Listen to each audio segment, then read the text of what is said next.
Aleluya. Bien, saludamos a los hermanos en la paz de nuestro Señor Jesucristo y a todos los hermanos que nos siguen a través de la señal en internet, a los que están también visitando el canal por medio de la página y van revisando también estos mensajes que están quedando registrados. Vamos a concluir, por así decirlo, con la serie de temas de la carta a los Hebreos, con el capítulo 13. Vamos a concluir por este tiempo. No es que nunca más vayamos a leer Hebreos, sino que vamos a concluir con esa serie que titulamos Revisión a la Epístola a los Hebreos, con este capítulo 13. Y vamos a dejar un tema pendiente que tiene que ver con esas 5 exhortaciones que vimos en un momento. Habían 5 exhortaciones progresivas que aparecen ahí en el libro de los Hebreos. Pero por ahora vamos a introducirnos aquí en el capítulo 13. Le vamos a dar lectura desde el verso 1 en el precioso nombre de nuestro Señor Jesucristo. Permanezca el amor fraternal. No os olvidéis de la hospitalidad, porque por ella algunos sin saberlo hospedaron ángeles. Acordaos de los presos, como si estuvierais presos juntamente con ellos, y de los maltratados, como que también vosotros mismos estáis en el cuerpo. Honroso sea en todo el matrimonio, y el lecho sin mancilla, pero a los fornicarios y a los adúlteros los juzgará Dios. Sean vuestras costumbres sin avaricia, contentos con lo que tenéis ahora, porque Él dijo: no te desampararé ni te dejaré. De manera que podemos decir confiadamente: el Señor es mi ayudador. No temeré lo que me pueda hacer el hombre.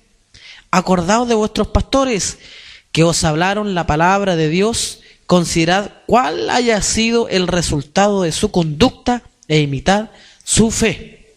Jesucristo es el mismo ayer y hoy y por los siglos.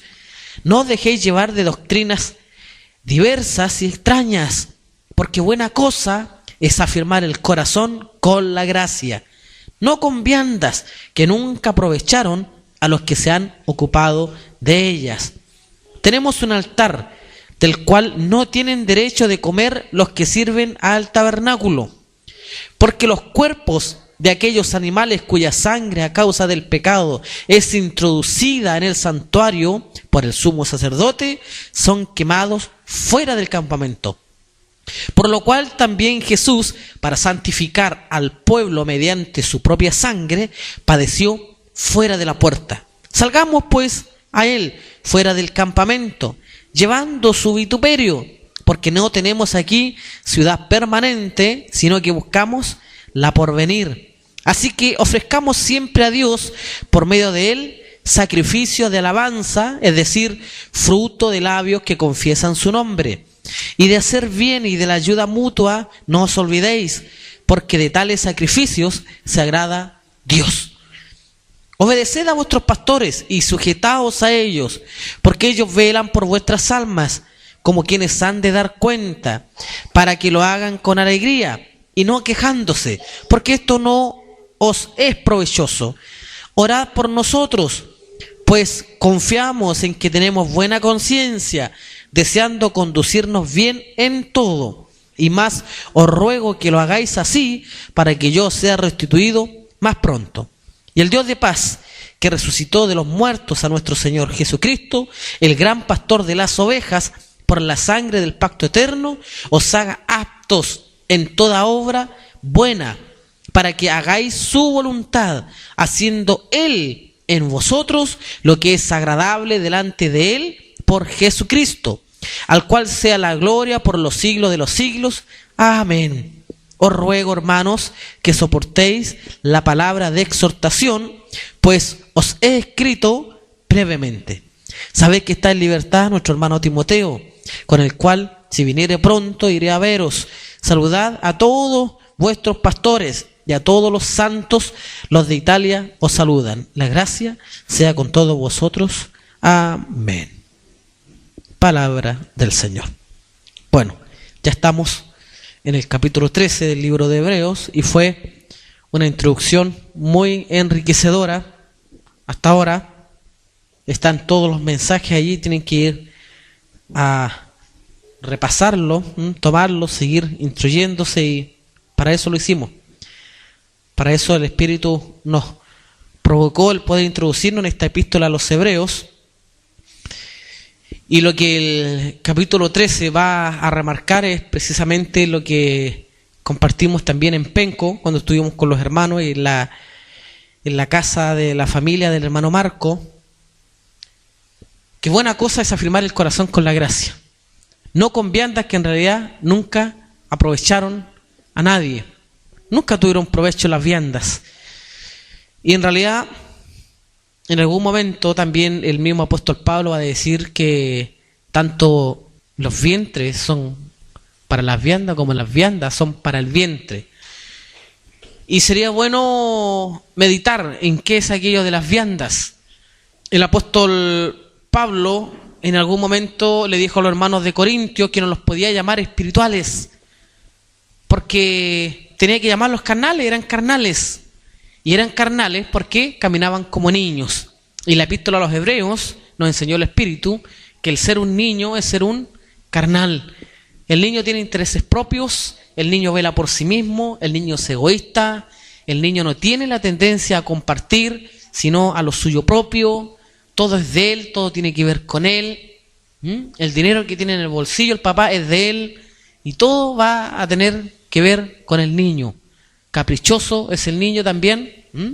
Probablemente aún no haya mucha vanidad, pero sí hay mucho capricho. ¿Verdad que sí? Que el centro de todo, el pequeño.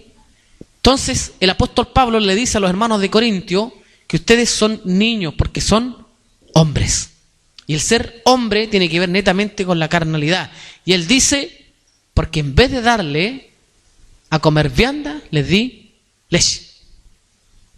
¿Se recuerda de esa escritura? Que no es lo mismo que va a decir el Espíritu acá en hebreo, cuando él dice que debiendo ser ya maestro, tenemos necesidad de leche y no de un alimento. Y el alimento sólido tiene que ver con la madurez, no tiene que ver con esa palabra dura que hemos ya compartido en varios capítulos del libro de Hebreos. Participar del alimento sólido tenía que ver con comprender todo aquello que encerraba el capítulo 7, 8, 9 y 10, que tenía que ver con ese sumo sacerdote que fue y presentó expiación por nuestros pecados por medio de su sangre. Ese es el alimento sólido, eso es madurez. Entonces el apóstol Pablo no le está diciendo a los hermanos de Corintios, no les revelé a Melquisedec, no les revelé al sumo sacerdote, sino que dice que en vez de haberles dado leche, les dio vianda. Se introdujeron con todo lo que tenía que ver con la ley. La ley es representada aquí en el libro de los Hebreos, en el capítulo 7, como las viandas. Y las viandas a nadie aprovecharon. El mismo Espíritu dice aquí en Hebreo que la ley ¿a quién perfeccionó? A nadie. La ley no perfeccionó nada. Y no perfeccionó la ley a nada por causa de que la ley fue mala. ¿Habrá sido mala la ley? ¿Qué problema tenía la ley? La ley no tenía ningún problema. El apóstol Pablo se sienta junto a la ley, se sienta junto a la Escritura y él dice, la palabra es buenísima. No tengo nada que decir con respecto a la ley. La ley es espiritual. El problema estaba en la ley que estaba en él, la ley de su carne, la ley en sus miembros que lo llevaban cautivo hacia el pecado. La ley es espiritual, la ley no es mala, pero se convirtió en una vianda cuando los hombres la convirtieron en su alimento, en un mal alimento. Y eso es lo que compartíamos también con el hermano Marco en el libro de Lucas capítulo 16, si me acompañan allí, vamos a leer rápidamente. Si logran ver desde el versículo 16 del mismo capítulo 16 de Lucas, al versículo 17 hay 3 títulos. Estos 3 títulos de alguna manera distraen al lector, al que quiere introducirse en la Escritura. Estos 3 títulos los van a distraer, porque pareciera que hay 3 temas diferentes que el maestro está tocando aquí, pero en realidad no son 3 temas diferentes. El verso 16, ¿cómo dice el encabezado arriba? La ley y el reino de Dios.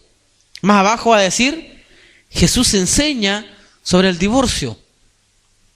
¿Sí? En realidad Jesús no estaba enseñando sobre el divorcio en esa escritura. Esos títulos, ya les mencioné en algún momento, lo hicieron aquellos editores que pusieron en orden la escritura y quisieron acomodar de alguna manera la lectura, que a usted se le hiciera un poco más fácil el poder comprender algunos temas, pero los rollos no se encontraron así. Se encontraron todos escritos. El hermano Lucas escribió la epístola completa y no le puso el hermano Lucas estos títulos aquí arriba. Cuando está hablando aquí arriba en el verso 16, donde dice la ley y el reino de Dios, no es precisamente que el Señor quiera mostrar eso. Y en el verso 19, donde dice el rico y Lázaro, no quiere el maestro hablar netamente de que los ricos se van a ir al infierno y que los pobres se van a ir al cielo. No es esa la enseñanza, para nada. No tiene que ver con el dinero. El mismo maestro llega a decir, la raíz de todos los males, ¿qué es lo que es el dinero? El amor al dinero. Si tú amas al dinero, tienes un problema de raíz y un terrible mal. Pero no es el dinero el problema, así que no por ser rico te vas a ir al infierno. Así que esta no es la enseñanza en el verso 19, como he escuchado a muchos expositores tomar esta escritura, y que el maestro aquí está enseñando a ser generoso, de que tú siempre seas dadivoso. No es esa la enseñanza. Partamos desde el verso 16. La ley y los profetas eran hasta Juan. ¿De qué es lo que está hablando entonces? De la ley y los profetas, y que estos eran hasta Juan. Por alguna razón la ley y los profetas solo fueron hasta Juan. Entendemos por qué los profetas. Porque desde el principio, desde el primer profeta Samuel hasta el profeta Juan el Bautista, se profetizó acerca del Mesías. Pero aparecido el Mesías, ya no hay de quién más profetizar, ¿verdad? El último que profetizó acerca del Mesías fue Juan el Bautista, y él dijo, viene uno tras de mí. Esa fue la última profecía. Y después lo señaló y dijo, he aquí el Cordero de Dios que quita el pecado del mundo. De allí en adelante ya no predicamos más que el Mesías viene, porque el Mesías ya fue introducido en el mundo. El verbo, como dice la Escritura, fue hecho carne, fue introducido en el mundo, y de allí en adelante ya los profetas con ese carácter mesiánico ya dejaron de ser. Pero por alguna razón también la ley fue hasta Juan. ¿Por qué? Porque hubo un sobreesfuerzo de los hombres de tomar la ley como una vianda. Se esforzaron en hacer aquello que en algún momento los mismos hombres, los fariseos, se acercaron al maestro y le dijeron, ¿cómo podemos poner en práctica las obras de Dios? ¿Cómo podemos poner en práctica la ley de Dios? Había un esfuerzo, los hombres lo convirtieron en su alimento. Observe lo que dice.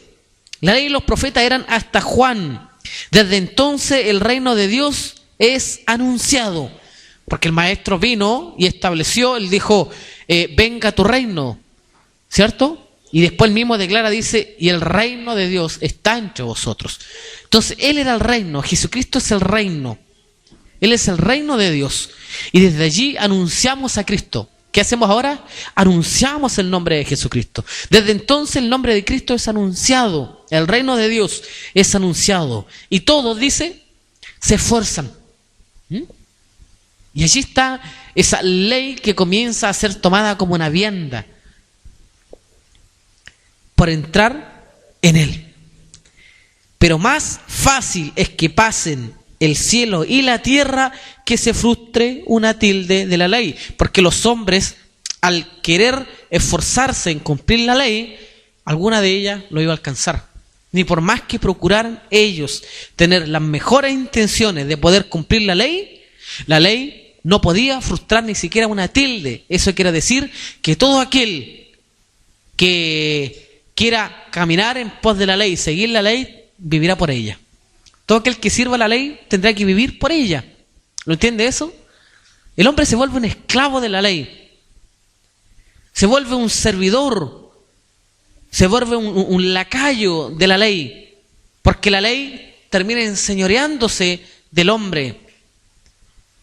No la ley en su carácter espiritual y profético, sino que no se olviden que el pecado, tomando ocasión por la ley, terminó condenando a los hombres.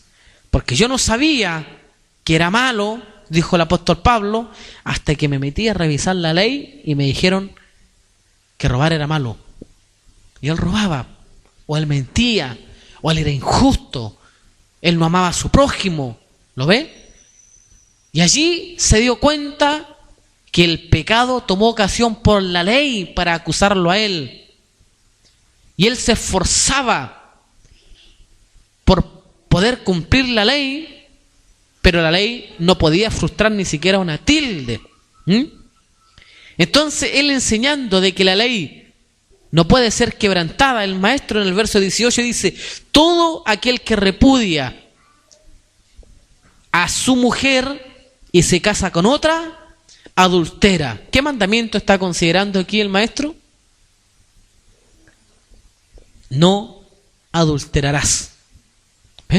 Ese es el mandamiento que está haciendo hincapié a propósito de lo que está arriba en el verso 16. Es imposible que una tilde de la ley sea frustrada. No se puede. Entonces, considerando eso que dijo anteriormente, él dice: el adulterio es tan simple como usted diga yo no engaño a mi mujer. No, se va más allá. Él dice: todo aquel que repudia a su mujer y se casa con otra, o sea, todo aquel que le da carta de divorcio a su esposa, ¿ve? La repudia, la echa de su casa y se casa con otra, ¿qué dice él? Adultera. Se va más allá. Es imposible que la ley se frustre a sí misma, ni siquiera una tilde. Los hombres querían cumplir, cumplan esto, dijo el maestro. Logren cumplir esto. Si quieren ustedes esforzarse por entrar en el reino, si ustedes quieren comer vianda así, que la ley termine teniendo ese carácter salvador en sus vidas, donde ustedes pretendan cumplir, donde ustedes quieran hacerlo bien, donde ustedes de alguna manera quieran cumplir con cada uno de esos mandamientos, la ley en algún momento ustedes los va a alcanzar. Y sobre todo esta ley del adulterio. Entonces él dice: y el que se casa con la repudiada del marido también adultera. Luego va a seguir con otro mandamiento. Había un hombre rico que se vestía de púrpura y de lino fino. ¿Qué mandamiento será ese? Ama a tu prójimo como a ti mismo. ¿Ve? Pero hay algo más. Aparte de mostrar que la ley nunca será frustrada, va a mostrar otra cosa también. Había un hombre rico que se vestía de púrpura y de lino fino y hacía cada día banquete con esplendidez. Había también un mendigo llamado Lázaro que estaba echado a la puerta de aquel lleno de llagas y ansiaba saciarse de las migajas que caían de la mesa del rico, y aún los perros venían y le lamían las llagas. Aconteció que murió el mendigo y fue llevado por los ángeles al seno de Abraham. Y murió también el rico y fue sepultado. Y en el Hades alzó sus ojos estando en tormentos y vio de lejos a Abraham y a Lázaro en su seno. Entonces él, dando voces, dijo: Padre Abraham, ten misericordia de mí y envía a Lázaro para que moje la punta de su dedo en agua y refresque mi lengua, porque estoy atormentado en esta llama. Pero Abraham le dijo: Hijo, acuérdate que recibiste tus bienes en tu vida y Lázaro también males, pero ahora este es consolado aquí y tú atormentado. Además de todo esto, una gran cima está puesta entre nosotros y vosotros, de manera que lo que quisieren pasar de aquí a vosotros no pueden, ni de allá para acá. Entonces le dijo, y aquí pongan mucha atención: Te ruego pues, Padre, que le envíes a la casa de mi padre, porque tengo 5 hermanos, para que les testifique, a fin de que no vengan ellos también a este lugar de tormento. Y Abraham le dijo: a Moisés y a los profetas tienen. Entonces, ¿qué representa Moisés? La ley. Moisés, cuando estaba allí al lado de Jesús, estaba representando la ley, y Elías estaba representando la profecía, el espíritu. Entonces, la palabra, la ley y la profecía y el espíritu estaban junto a Jesús en el monte de la transfiguración. Moisés representa la ley. Entonces, Abraham le dice: tienen la ley y tienen a los profetas. Y el maestro más arriba dijo que la ley y los profetas fueron hasta Juan, y que es imposible que una tilde de la ley sea frustrada. ¿Ven? Mire lo que dice, verso 28. A la ley, a Moisés o a la ley y a los profetas tienen, ¿qué dice ahí? Óiganlos. ¿Ven? Oigan la ley, oigan a los profetas. Él entonces dijo: no, Padre Abraham, pero si alguno fuere a ellos de entre los muertos, se arrepentirán. Mas Abraham le dijo: si no oyen la ley ni a los profetas, tampoco se persuadirán, aunque Cristo se levante de entre los muertos. ¿Eso es lo que quiso decir Abraham? Aunque alguno se levantara de entre los muertos. Había uno solo que se podía levantar de entre los muertos. Nadie más, ¿verdad? Nadie más se puede levantar de entre los muertos. El único que podía levantarse de entre los muertos era Jesucristo. Y Abraham lo sabía. Abraham sabía que Él vendría y que Él tenía dominio sobre la muerte.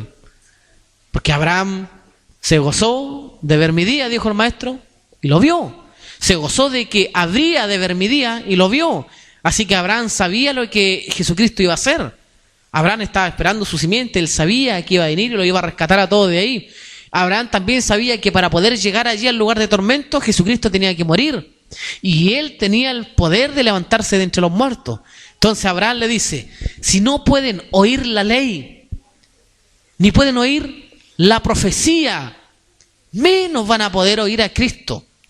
Porque los hombres procuraron esforzarse en cumplir la ley. Pero la ley, hermanos, no es para cumplirla. La ley es para oírla. La ley le está hablando a los hombres. La ley durante muchos tiempos le sopló a los hombres, le procuró hablar, procuró soplar en sus corazones que los mandamientos no era una imposición. Que llegando el momento en que Jesucristo diera su vida en la cruz del Calvario, los mandamientos ya no se nos serían gravosos, sino que podríamos gozarnos, meditar en la ley de día y de noche y deleitarnos en la ley.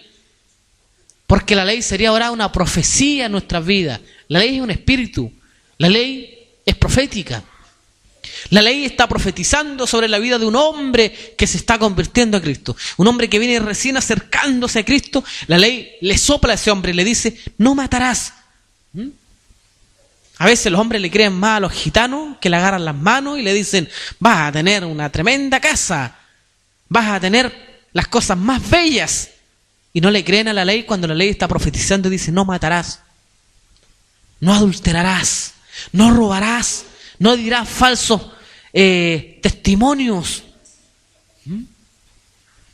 Amarás al Señor tu Dios con todo tu corazón. Eso como que les cuesta creerlo.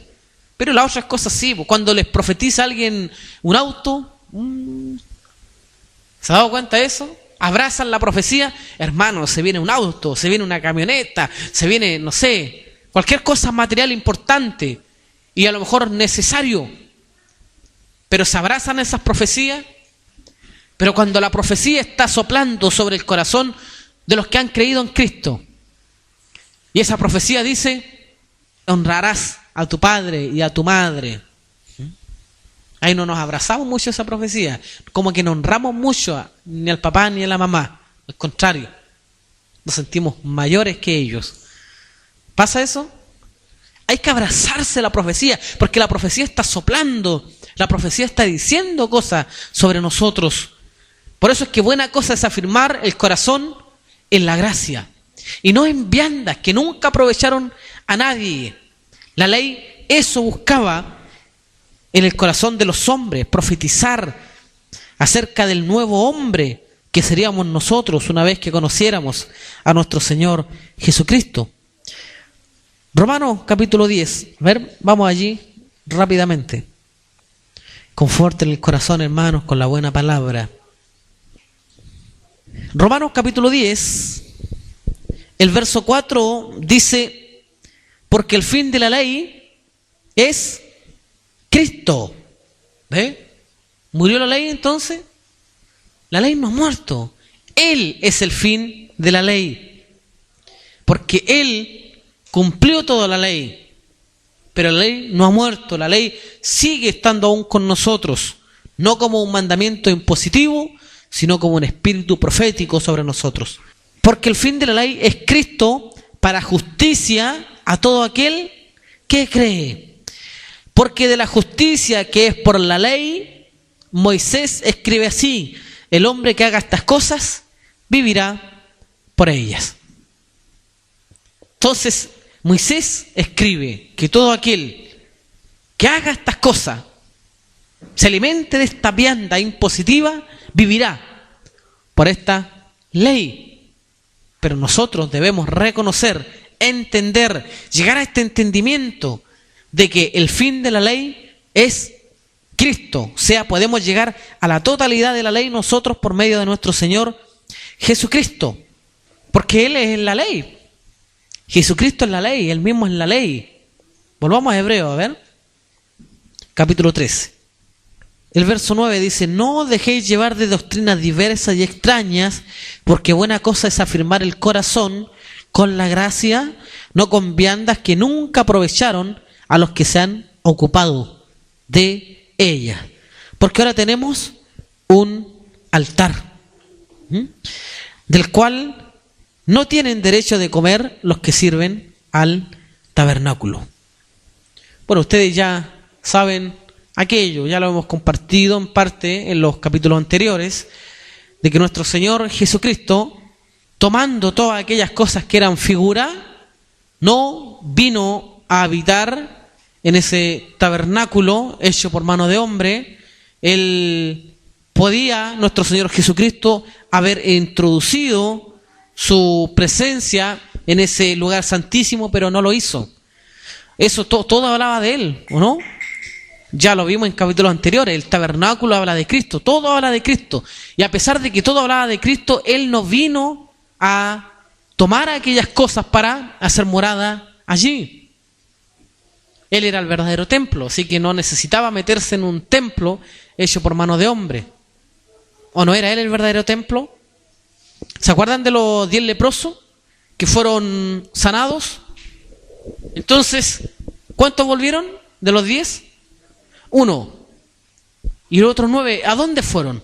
A cumplir las órdenes que el mismo maestro le dijo. Vayan al templo y preséntense al sacerdote, porque la ley mandaba que los leprosos, una vez que fueran sanados, tenían que presentarse ante el sacerdote iba a revisar sus heridas, sus llagas, y si éstas no estaban, ni siquiera el color, él los declaraba limpios. Por eso es que el maestro, por cumplir la ley y los estatutos, mandó a los leprosos al templo, al sacerdote. Pero resulta que uno solo volvió. ¿Por qué? Porque Cristo era el verdadero templo y Él era el verdadero sacerdote. Y solo uno logró ver al verdadero templo y al verdadero sacerdote. ¿Y se acuerdan qué lo que era él? Era un samaritano, un extranjero. No era un judío. No era un hombre que venía de la descendencia de Abraham ni del linaje de Moisés. Un samaritano, un extranjero. El único que pudo reconocer el verdadero templo, el verdadero sacerdote. Y el samaritano nos representa a nosotros, los gentiles. Por eso es que él salió fuera del campamento. Él podía haber sido sacrificado como todos los corderos que eran sacrificados en el altar, en el lugar santísimo, pero él prefirió la vía del buey Azazel, que fue llevado al desierto y todos los pecados fueron cargados sobre ese buey y él fue a morir fuera del campamento. Y eso es lo que va a decir el Espíritu Santo aquí en Hebreo, donde dice: salgamos pues a él. ¿Y dónde es él? Fuera del campamento, fuera de todo nuestro cuadrado de sistemas religiosos, salgamos todo de nuestra forma de adoración, salgamos de todos nuestros esquemas, salgamos de lo que nosotros pensamos que es Cristo, salgamos de todo aquello que nosotros, aún en nuestros propios sistemas que nos hemos autoestablecido, en la libertad que el Señor nos ha permitido, cada uno tiene su propia adoración y eso es bueno. Por eso no los ha llevado a ustedes a ser un conocedor de la palabra, y eso debiera ser así. ¿Por qué? Porque ese autosistema en que nosotros nos hemos autoestablecido nos ha empujado a hacer las cosas encuadradamente también. Pero es cuando usted va a otro lugar, usted va a encontrar todo extraño y se va a gozar solo cuando el hermano Nelson habla. Alguien me decía por allí, justo cuando te pusiste a orar recién allí, las hermanas empezaron. Es que no es así, eso es sistema, es un autosistema que también nosotros nos podemos autoestablecer, y eso es peligroso, porque vamos a criticar un sistema, pero en realidad estamos formando uno propio. Salgamos de esas cosas, porque todo es iglesia. La iglesia es aquella que reconoce a Cristo como su Señor, como su Salvador, que reconoce esa obra expiatoria allí en la cruz del Calvario y está convencida de que la sangre borró todos sus pecados. ¿Podría yo decir que no es iglesia alguien que testifica aquello? ¿Lo podré decir? Entonces, nos autosistematizamos. No podemos autosistematizarnos, debemos salir fuera de este campamento. Hoy ya vemos poquitos hermanos, otro día hay más, pero esto no funciona así, que seamos nosotros los dueños del campamento, y aquí en el campamento: venga Señor, tu reino, aquí establezcase en medio de nosotros, envíenos maná aquí a nosotros. No, hay que tener cuidado. Salgamos fuera del campamento, salgamos a Él, porque Él fue a morir a la puerta, fuera del campamento. Él no venía del linaje de Leví, Él venía del linaje de Judá. Y al venir él del linaje de Judá, no tenía ninguna escala para llegar a ser sacerdote. A él no le pertenecía el sacerdocio. A nuestro Señor Jesús no le pertenece el sacerdocio por la tribu en la que él viene, la tribu de Judá. No, ni siquiera tiene que ver ni con los instrumentos del templo, ni con los utensilios, con ninguna cositas de esas. Él vino de un linaje de Judá y él rompió con ese sistema. Y él viene a ministrar en otro templo, en otro tabernáculo, que no tenía que ver con el tabernáculo establecido por los hombres.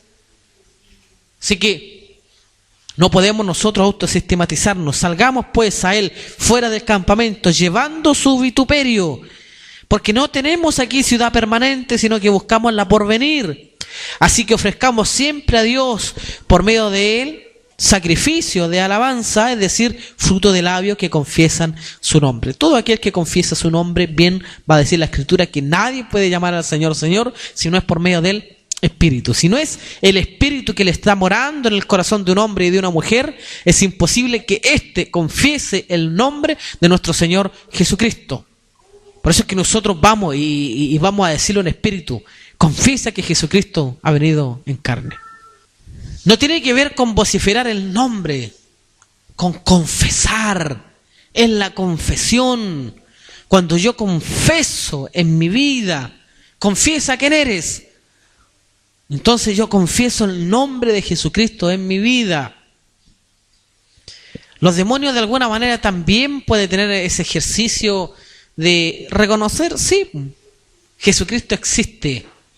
Jesucristo es verdadero, es real.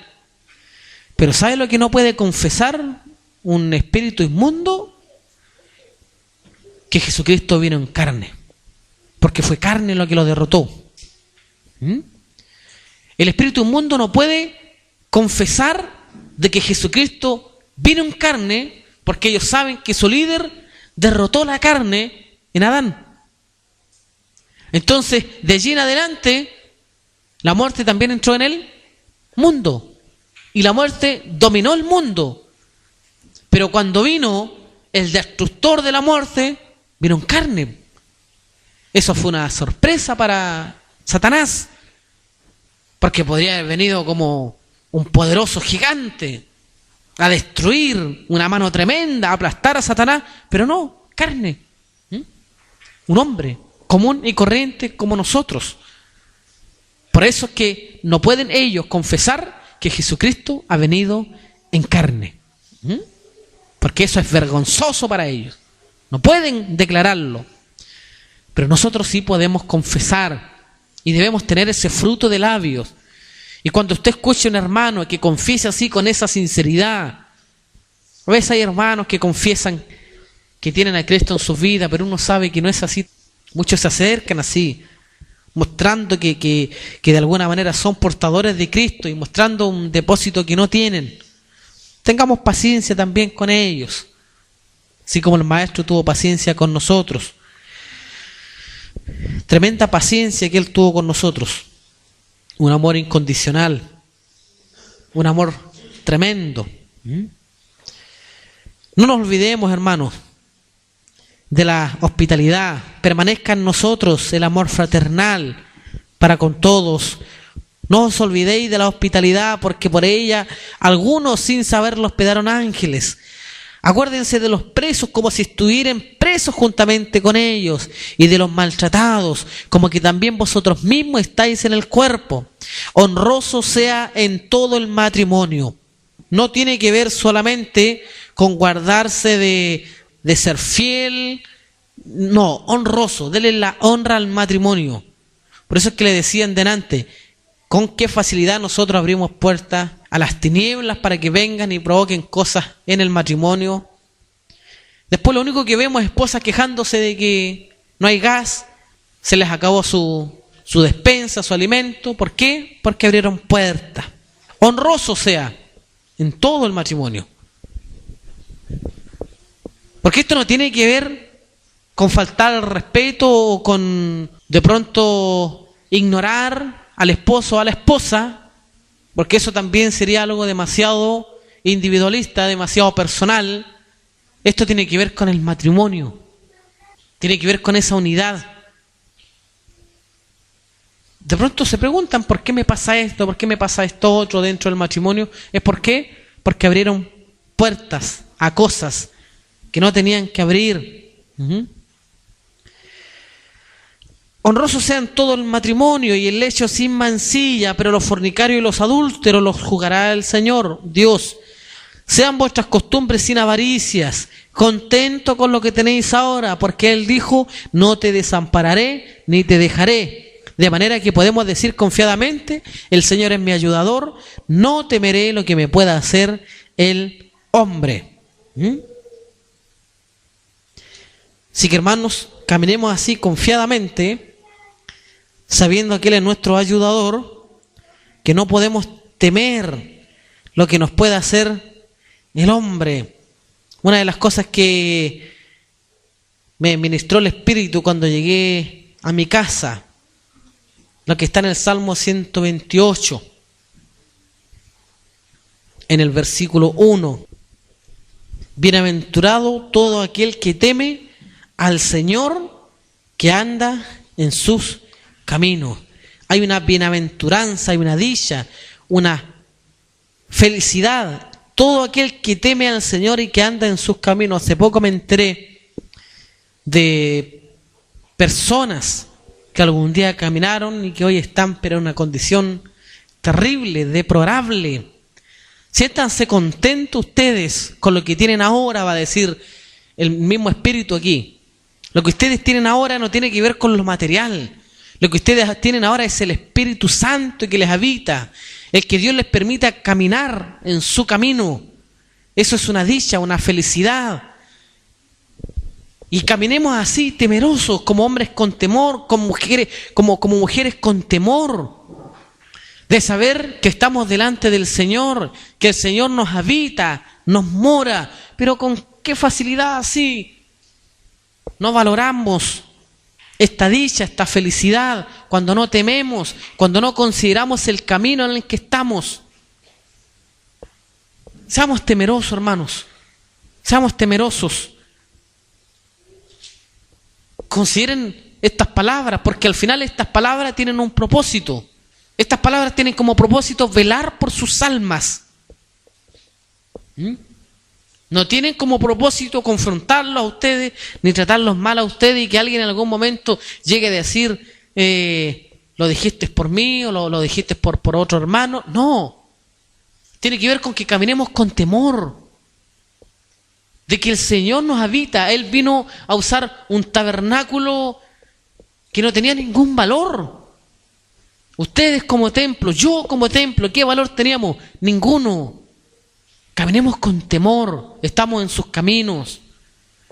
No con esa ley impositiva que parece que me va a alcanzar, sino considerando esa ley que me profesa, que profetiza sobre mí, que profetiza mi carácter. Lo que está profetizando la ley es el carácter de ustedes. Pero ustedes no quieren y no queremos nosotros abrazarnos a esa ley. Porque la ley nos está profetizando lo que ustedes serán. Cuando lleguemos a esa estatura del varón perfecto, entonces no mataremos, no robaremos, no mentiremos, no diremos falso testimonio. Amaremos al Señor, nuestro Dios, con todo nuestro corazón. Amaremos a nuestro prójimo, que es como nosotros. Ese es el amor de Dios. Y los hombres no consideraron el amor de Dios. ¿Sabe lo que preguntaron un día?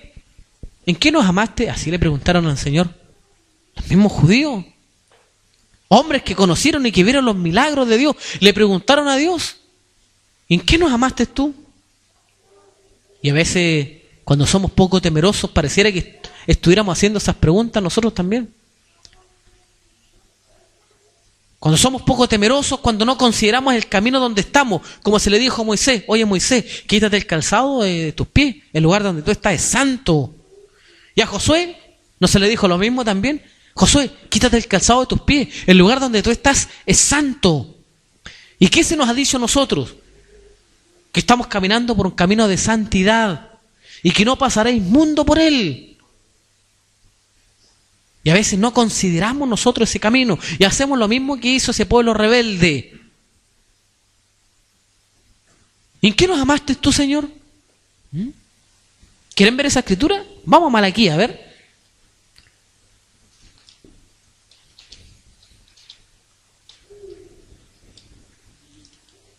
Malaquías capítulo 1, observe lo que dice aquí el Señor, el verso 2.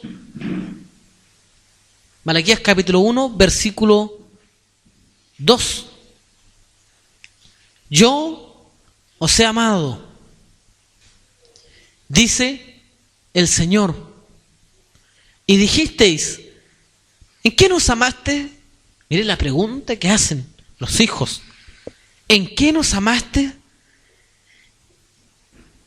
Y responde el Señor, ¿no era Esaú hermano de Jacob? Dice el Señor, yo amé a Jacob.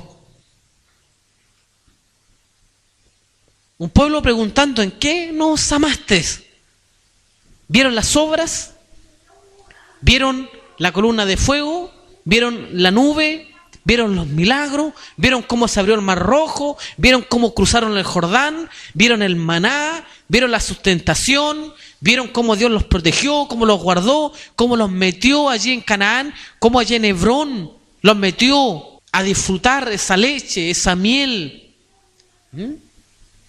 Los hizo ganar batallas, hizo derrocar ejércitos, les dio reyes, les dio sabiduría. Crié hijos y estos se engrandecieron y se rebelaron contra mí. Entonces, a pesar de todo eso, los hijos preguntan, ¿en qué nos amaste? Querían una obra, querían algo tangible. Muéstranos tu amor. Muéstranos tu amor con alguna obra, algo importante. ¿Y sabe lo que responde el Señor? ¿No era Esaú hermano de Jacob? Yo amé a Jacob. ¿Sabe lo que eso significa? De que a Esaú le correspondía la primogenitura, pero él, el amor, lo identificó o lo mostró en una elección. ¿Entiende? No tiene que ver solo con que amó, sino que eligió a Jacob para la primogenitura. Entonces, el amor de Dios es elección. ¿Entiende usted? Él eligió a Jacob. ¿Y dónde está el amor allí? Jacob llegaría a ser Israel. Esaú no iba a llegar a ser Israel, pero eligió a Jacob porque Jacob llegaría a ser Israel, su pueblo. De ser Jacob el gusano, algún día se convertiría Jacob en Israel, el que lucha con Dios y vence, o el que lucha con los hombres y vence. Él eligió a Jacob, no se merecía Jacob la primogenitura, pero sin embargo eligió a Jacob. Y eso es lo que el maestro va a decir, que el amor es expresado en esto, en que no me elegisteis vosotros a mí, sino que yo os elegí a vosotros. Hombres miserables, mujeres miserables, pero sin embargo Él vino a ocuparnos como templo, vino a ser morada en nosotros. Seamos temerosos de eso, en que Él mostró su amor, en que Él nos eligió. No le elegimos nosotros a Él, sino que Él nos eligió a nosotros. La elección está netamente ligada con el amor. El amor es elección. El amor es eso, es elección. Él te eligió a ti y me eligió a mí. Eso es su amor.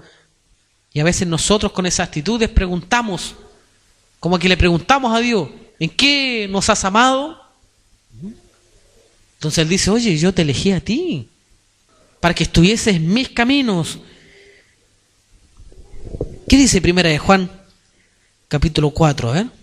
Les acabo de decir de que el amor es una elección. Y que el maestro dice, no me elegiste a mí, sino que yo os elegí a vosotros. Y en 1 Juan capítulo 4, el verso 10 dice, en esto consiste el amor. No en que nosotros hayamos amado a Dios, sino que en que Él nos amó a nosotros. Y envió a su Hijo en propiciación por nuestros pecados. Verso 19. Aquí lo muestra más claro. La elección y el amor es una misma cosa. Nosotros le amamos a Él porque Él nos amó primero. Vamos a leerlo como el maestro lo diría. Nosotros le elegimos a Él porque Él nos eligió primero. ¿Entiende?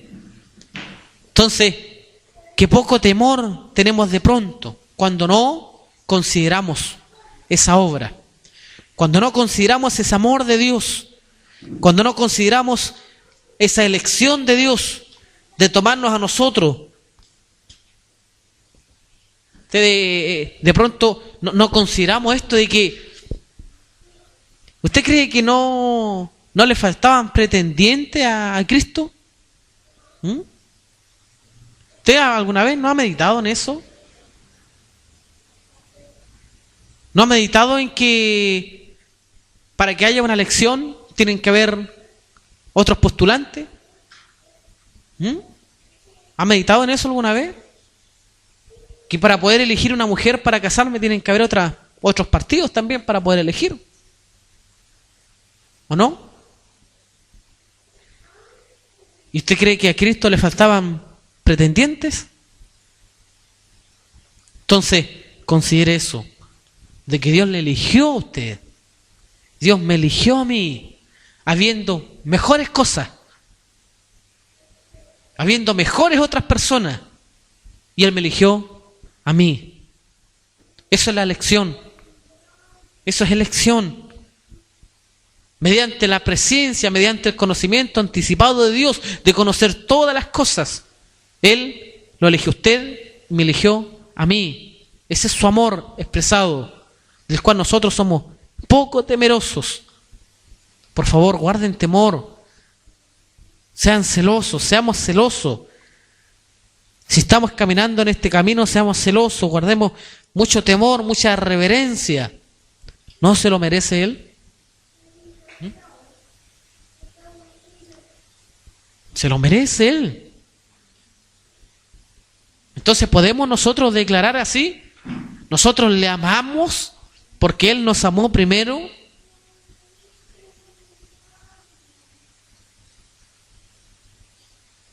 El amor es una obra. Entonces, si hay un amén, caminemos en eso. Seamos temerosos. Seamos muy temerosos, hermanos. No por aprendernos cosas de memoria. No por aprendernos cosas de que porque vemos caminar al final a un hermano así y vamos a caminar así, vamos a mostrar una marcha y un caminar. No, hermano. Podemos aprender muchas cosas, podemos aprender mucha escritura, pero si no está el temor del Señor gobernando nuestras vidas, vamos a padecer y vamos a sufrir pérdidas, y pérdidas terribles. Y no es porque Dios sea malo, es por causa de lo que nosotros somos. Entonces, uno mismo a veces va a otras congregaciones, a veces el Espíritu mismo me ha hecho predicar un mismo mensaje que compartí en otro lado. Y no tiene que ver con que, bien, ya me lo sé de memoria, así que ya no necesito de Dios y no guardo temor de eso. Sino que el Espíritu hace la palabra nueva, la hace fresca, y algo nuevo el Señor va a añadir. Pero no podemos sentirnos que esto ya lo tengo aprendido, esto ya lo sé, esto enséñenmelo aquí, enséñenmelo allá, o no me lo enseñen porque ya me lo sé, ya lo tengo aprendido. No funciona así. No funciona así, hermanos. No creas que te sabes las cosas de memoria y ya te sientes suficiente. Tenemos que dejar que el Espíritu haga fresca todas las cosas. El Espíritu es un refresco. Y la misma palabra que pudimos haber escuchado hace años atrás, Él la va a hacer nueva, la va a hacer fresca y va a ser un refresco en nosotros. No puede ser un archivo en la mente o en el alma, tiene que ser un archivo en el espíritu. Si no, le va a pasar lo mismo que le pasó al chofer de Einstein. ¿Sabe lo que le pasó al chofer de Einstein? ¿Conoce a Einstein? A Albert Einstein. Un día estaba el chofer que siempre lo acompañaba a todas las conferencias, entonces ya se sabía las conferencias de memoria, ya se lo había aprendido de memoria todo lo que eran las conferencias. Entonces un día, después de tantas conferencias que el chofer se sentaba al último atrás porque tenía que andarlo trayendo para todas partes, un día el chofer le dijo: oiga, profesor Albert, le dijo, ¿por qué no me deja a mí hacer esta conferencia? Usted aquí nadie lo conoce, así que nadie se va a dar cuenta. Entonces él le dijo, bueno, le dijo, ¿te la sabís todas? Sí, le dijo, ya, excelente, tú vas a dar la conferencia entonces. Entonces comenzó este chofer a dar la conferencia y comenzó a hablar de la relatividad y todos esos temas de Albert Einstein. Y después de todo el discurso se paró un físico por ahí atrás, un doctor físico, y le hizo una pregunta X bien complicada, y de pronto el chofer, el que estaba allí, le dice: pero esa pregunta es muy fácil, pues, le dijo. Es tan fácil que hasta mi chofer te la puede responder. Oye, chofer, le dijo. Y el chofer era Einstein. A veces nos puede pasar eso. No crean que por aprenderse las cosas de memoria, porque ya pasaron por un lugar, Dios nos libre de eso. Esto no es un caminar de memoria. Esto tiene que ser el Espíritu gobernando nuestras vidas. Y a veces somos poco sensibles a ese Espíritu que quiere gobernar nuestras vidas y tomar a lo mejor esas mismas cosas que aprendimos hace un tiempo atrás, pero hacerlas nuevas. Y si somos evangelistas, vamos a tener que predicar 1000 veces el mismo mensaje. Pero cada vez que yo dependa del Espíritu, el Espíritu hará el mensaje nuevo. Hermanos, la paz de Dios sea con todos nosotros. vamos a dejar un tema más pendiente con respecto a las exhortaciones progresivas, y así vamos a dar término a la revisión de la epístola a los Hebreos. Permítanme orar. Padre, damos gracias en el precioso nombre de nuestro Señor Jesucristo. Rogamos que tenga usted misericordia de nosotros. Pásese por alto estos tiempos de nuestra ignorancia, como algún día también lo declaraste frente a los atenienses. Me llama mucho la atención eso, Señor. Fuiste a la cuna de la sabiduría a llamar los ignorantes. Fuiste allí a Atenas, ahí mismo en Grecia, donde nacieron los grandes hombres de mucha sabiduría, los más conocidos, los hombres de renombre. Se juntaban en ese lugar para hacer alarde del conocimiento que tenían. Y tú fuiste allí con un hombre tan simple como Pablo a decir que tú te pasabas por alto a esa ignorancia de los hombres.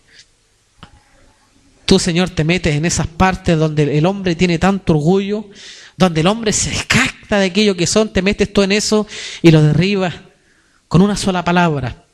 Derribaste toda esa sabiduría con una sola palabra: ignorancia. Señor, qué ignorante a veces somos nosotros también. Al pensar que somos algo, al pensar que somos, que tenemos nosotros alguna facultad, alguna capacidad de poder arreglar nuestras cosas por nuestras propias fuerzas, de poder nosotros mejorar nuestro carácter, de creer que nosotros tenemos la razón, de llegar a pensar que nosotros somos suficientes, que no necesitamos tu consejo, que no necesitamos la administración de tu Espíritu. Líbranos, Señor, de seguir caminando con pensamientos como esos. Y empújanos, Señor, a enamorarnos de la profecía de tu ley, a abrazarnos a ella. Enséñanos a descansar en tu palabra, a descansar en tu ley, a descansar en tu verdad. Yo quiero, Señor, que ese carácter se meta en mi vida, que ese carácter sea forjado en mi vida, y así también en la vida de tu iglesia, en la vida de los que están creídos.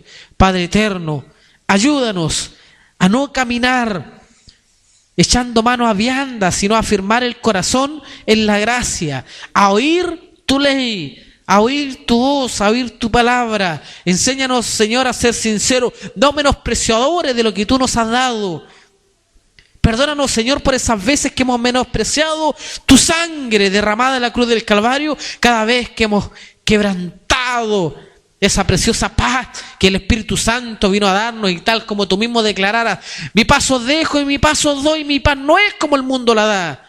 Mi paz es distinta. Mi paz produce gozo. Mi paz es estar reconciliado con mi Padre. Eso es paz. Pero a veces nosotros nos exasperamos y rompemos tan ligeramente con esa paz por la cual tú diste tu vida, diste tu sangre. Ayúdanos, Señor, a no ser menospreciadores. Ayúdanos a caminar con integridad, que tu palabra nos enseña a caminar íntegramente, sinceramente, orgullosos, Señor, por lo que nos has dado, no menospreciadores, orgullosos, sentirme gozoso, dichoso, feliz. El que teme al Señor y el que anda en sus caminos, así es como yo debiera caminar, y necesito que tu iglesia y yo caminemos de esa manera. Ayúdanos, Señor, por medio de tu Espíritu Santo, que tu Espíritu Santo nos convenza también de pecados y de errores, que produzca una convicción de una necesidad tuya en nuestras vidas. Solo tu Espíritu Santo puede hacerlo.